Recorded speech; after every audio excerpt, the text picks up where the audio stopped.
અત્યાર સુધીમાં જેટલા પણ સવાલો પૂછાયા છે એમાંનો એક કોમન સવાલ એવો હોય છે કે સર, માતા પિતા નથી માનતા, એના માટે શું કરીએ?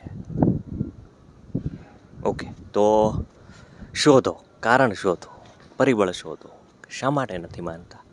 એવું કયું તત્વ છે જેને રોકે છે માનવા પર?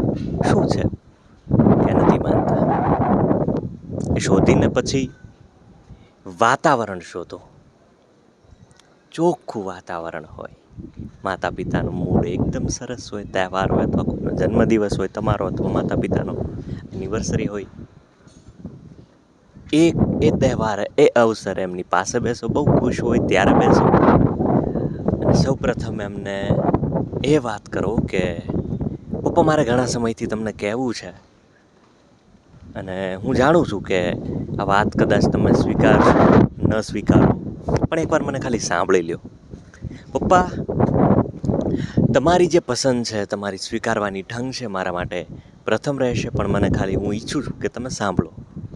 હું એટલો પણ મેચ્યોર નથી કે હું આટલી નથી કે જાતે નિર્ણય કરું, પણ તમારા નિર્ણયો એ પ્રથમ રહેશે અને તમે બસ મને સાંભળોથી શરૂઆત કરવાની અને પછી તમારી જે વાત છે એ આ રીતે કરવાની કે પપ્પા, એક છોકરો છે, એક છોકરી છે મારી નજરમાં કે એને ઘણા સમયથી હું જોઉં છું અને એ મને એવું લાગે છે કે એ વ્યક્તિત્વ મારા માટે બેસ્ટ રહેશે.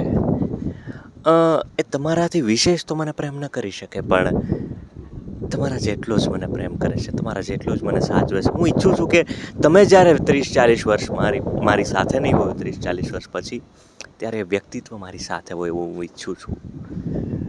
એ વ્યક્તિ આપણી કાસ્ટનું નથી અથવા તો એ વ્યક્તિ સંપત્તિવાન નથી, ધનવાન નથી, પણ અમે બંને સાથે ધનવાન બની શકીએ, અમે સંપત્તિ લઈ શકીએ.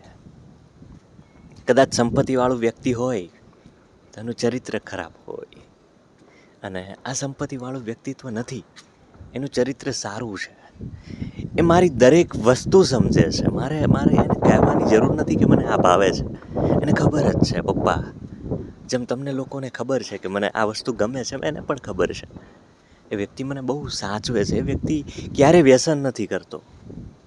વ્યસન બહુ ઇમ્પોર્ટન્ટ, ક્યારેય નહીં કરવાનું. જો તમારે લવ મેરેજ કરવા હોય તો આવી વસ્તુ ત્યાગવી પડે. તમારું ભવિષ્ય લાંબુ ઈચ્છે છે મા બાપ, એટલે એમના એ નિર્ણયો પ્રથમ રાખતા હોય. એને તો એવું જ હોય કે અમે જતા રહીએ ને પછી મારી દીકરી કે દીકરો ખુશ હોય, બસ એટલે આવું ઈચ્છતા હોય. એટલે ખાસ વ્યસન નહીં જ કરવાનું, કરવા નહીં દેવાનું. તમારા પાર્ટનર હોય એને એ ચોરી છુપે કરતા હોય તો પછી એને કંઈ તું મારા લાયક નથી, તું રહેવા દે આ વસ્તુ. બીજું, જ્યારે કન્વિન્સ કરો પપ્પાને, એ કદાચ લાફો મારી લે ને તો એ ખાઈ લેવાનું, રડવાનું નહીં, સ્વીકારી લેવાનું. એ મા બાપ છે, એને આ વાતનું પણ દુઃખ લાગે. કદાચ તમે એમ કહો કે હું નિર્ણય તો નહીં, તમારા નિર્ણયો પર ચાલી, છતાં અમને ખોટું લાગે. અને એ સમાજના બહુ મોભી હોય, સમાજમાં એમનું બહુ નામ હોય.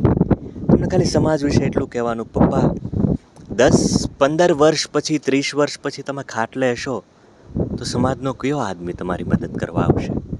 હું જ આવીશ ને પપ્પા, તમે જ્યાં પરણાવી હશે ત્યાંથી. અથવા તો ભાઈ આવશે, કે કદાચ ભાઈ નહીં આવે ને તો હું તો આવીશ જ, કારણ કે હું તમને પ્રેમ કરું છું. પપ્પા, તમે સમાજના નિર્ણયો પર ચાલશો એ તો ક્યાંય નહીં આવે. તમારા દુઃખના સમયમાં કે મારા દુઃખના સમયમાં એ નહીં આવે. સમાજ નક્કી કરે છે મારા પગની ઝાંઝરીની સાઈઝ.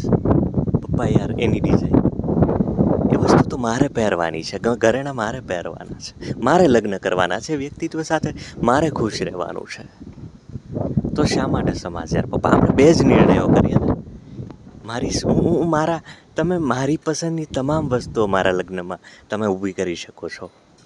મારી ફેવરિટ બંગડીઓ, મારો ફેવરિટ ચૂડો, મારા ફેવરિટ ઘરેણાઓ, મને ગમતો મંડપ, મને ગમતા તમામ રંગો, મારી ચણિયા ચોળી, પણ મારું પાનેતર પણ મારી પસંદગીનું. પણ પપ્પા, મારી મરજી નહીં હોય તો? પપ્પા, એવું કરીએ ને કે મને મારી પસંદ સાથે પરણવા દો. કદાચ જો હું આમાં ખોટી પડું, એ પાત્ર મારાથી ખોટું પસંદ થઈ ગયું હોય તો તો તમે તો મારા પપ્પા છો ને યાર, સ્વીકારી લેજો. પછી તમે જ્યાં કહેશો ત્યાં હું પરણી જઈશ, પણ એકવાર મને આ વસ્તુ સ્વીકારીને મને એક્સેપ્ટ કરો યાર, મને આ પગલું ભરવા દો.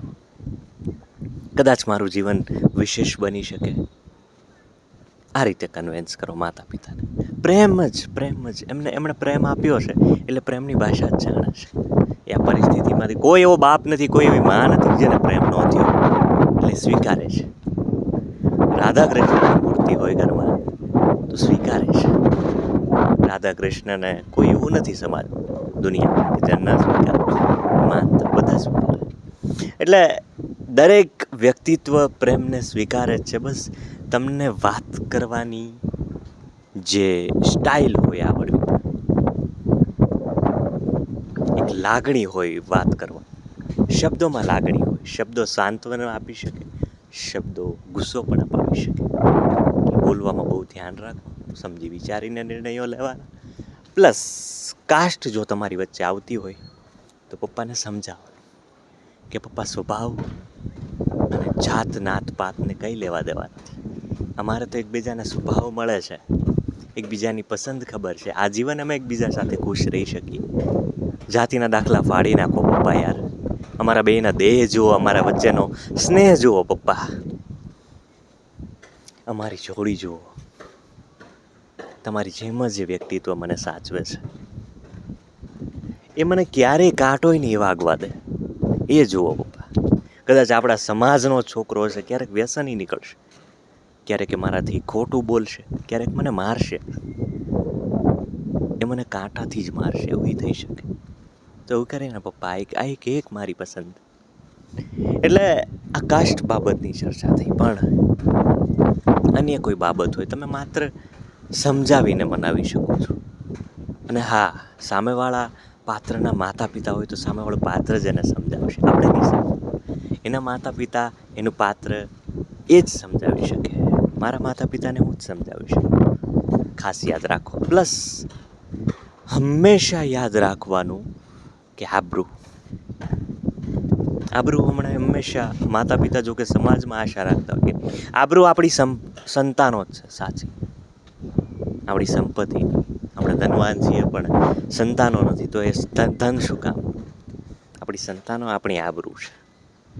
એ ક્યાંક સિદ્ધિ પ્રાપ્ત કરશે, એવોર્ડ લાવશે, કંઈક સર્ટિફિકેટ લાવશે તો શું કહેશે લોકો? કોની દીકરી છે? ફલાણા ભાઈની.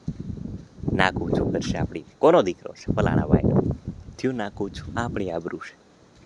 અને ભવિષ્યમાં 60-50 વર્ષ પછી તમે ખાટ લેશો ને મા બાપ, તો દીકરી તમે જ્યાં પરણાવી હશે ને ત્યાંથી દોડતી. યાદ રાખજો, મહિને દીકરીના જ ફોન આવશે. શું કરો છો પપ્પા? કેમ છો પપ્પા? તબિયત સારી છે ને? શું કરે ભાઈ પપ્પાને પૂછતોય નથી કે કેમ છે, પણ બેટા તું ફોન કરે છે. આ છે દીકરી. એટલે યાદ રાખો, દીકરી બાપ બની શકે છે. અને જ્યારે પાત્રને કોઈ હદે સ્વીકારવા તૈયાર ન હોય માતા પિતા, તારે યાદ રાખો, એની વિરુદ્ધ નથી જવાનું, ભાગવાનું નથી. ભાગવાનું ક્યારેય નહીં. લગ્ન જ નહીં કરવાના, કુંવારું રહેવાનું. પ્રેમ એટલે ભાગવું નહીં. પ્રેમ એટલે એવું જરૂરી નથી પ્રેમમાં કે સાથે જ રહેવું. દૂર રહી નહીં પ્રેમ, વિશેષ પ્રેમ કરી શકો દૂર રહી. તમે એકબીજાને પાસે જ બેઠા હો, એકબીજાના ખોળામાં માથું હોય તો જ પ્રેમ થઈ શકે? નહીં. દેહનું સ્થાન જ નથી પ્રેમમાં, આત્માઓનું મિલન છે પ્રેમ. પ્રેમ એવી વસ્તુ છે સાહેબ કે તમે દૂર રહીને પણ કરી શકો. ક્યારેક મળો ને એમાં વધારે તમે સુખી રહો. ઘણા લગ્ન જીવન તમે જોજો, એ લોકો એકબીજાથી બહુ નજીક આવી ગયા હોય ને એટલે દૂર થતા જાય. જેમ નજીક આવે એમ દૂર થાય. પછી એક સંતાન હોય એના કારણે સાથે રહેતા હોય. એટલે આવું થઈ શકે. જો તમારા લગ્ન શક્ય નથી તો દૂર રહીને સાથે જીવો અને કુંવારા જ રહ્યો જીવન. પછી એક 30 કે 32 વર્ષની તમારી ઉંમર થાય ને એટલે માતા પિતા સામેથી પૂછે કે બેટા, તારું જે પાત્ર પસંદ તને હતું એવું કોઈ છે અત્યારે હાલમાં? વાંધો નહીં, મને નથી હવે સમાજની પડી. ત્યારે એને સમજાઈ જાય કે હવે સમાજ કંઈ કામનો નથી, ખાલી દાળ ભાત ખાવા પૂરતો છે. સમાજ ક્યારેય કાંઈ કામ આવ્યો નથી એટલે એને સમજાઈ જાય માતા પિતાને, ત્યારે એ છાપામાં એડી આપશે, ગમે તે સમાજની દીકરી ચાલશે મારા દીકરાને, એટલે એ ત્યારે સ્વીકારશે. ત્યાં સુધીને રાહ જો, અથવા તો કુંવારા રહેવા માટે. કુંવારા રહેવાનો એ ફાયદો છે કે તમારી જાત સાથે તમને જાજો સમય મળશે, તમે એ વ્યક્તિને વિશેષ ચાહી શકો છો. જેટલા દૂર રહેશો એટલા સંબંધ મજબૂત થશે. તમે વારંવાર જુદી જુદી જગ્યાએ મળશો, પ્રકૃતિ પણ માણી શકશો. તમારો પ્રેમ અદ્ભુત થઈ જશે, મજબૂત થઈ જશે. આ ફાયદાઓ છે. માતા પિતા બની શકે કે ન માને, એક બે દાખલા હોય સો કે ન માને, માની જ મનાવતા આવડી જાય તો માની જાય. બસ એક પ્રયાસ આવો કરો. ઘણા કેસ એવા હોય કે ફરજિયાત સામેવાળું પાત્ર એવું કહે કે નહીં મારે પરણવું જ જોઈએ, મારા માતા પિતાનો ફોર્સ છે. નહીં, ફોર્સ હોય તો એ કંઈ એ તમને ઉચકીને મંડપ વચ્ચે નથી મૂકી દેવાના. સમાજમાં એનું નાક છે ને, ઉચકીને તમને મંડપ વચ્ચે નહીં મૂકી દે. તમે જાતે ઊભા થઈને જશો મંડપ સુધી તો જ એમાં તમારી સ્વીકૃતિ થઈ. તમારી હા હોય તો જ એ લગ્ન થાય. એમાં ફોર્સફુલી ન કહેવાય. તો તમે જૂઠું બોલી રહ્યા છો તમારા પાત્ર સામે. એટલે ફોર્સફુલી કંઈ થતું નથી. ક્યાંક ને ક્યાંક તમારી હા પડાઈ ગઈ હોય તમારાથી, તમારી સ્વીકૃતિ હોય તો જ એ વસ્તુ શક્ય બને. યાદ રાખો, તમારું પાત્ર ખોટું બોલતું હોય, જો આવું બોલતું હોય તો એ ખોટું બોલતું હોય, એટલે એને ત્યાં જ મૂકી દો. એનું મન મરી ગયું છે તમારાથી, તો જ આવું બોલે. સાચો પ્રેમ તો સ્વીકારી લે કે નહીં, હું આજીવન કુંવારો રહીશ, કુંવારી રહીશ, પણ આ વસ્તુ નહીં કરું. હું મારો દેહ ગમે તેને આપી શકું, પણ મારું મન, મારો હાથમાં કોઈને હું નહીં મેલો થવા દઉં, કોઈને નહીં આપું. આ પ્રેમ છે.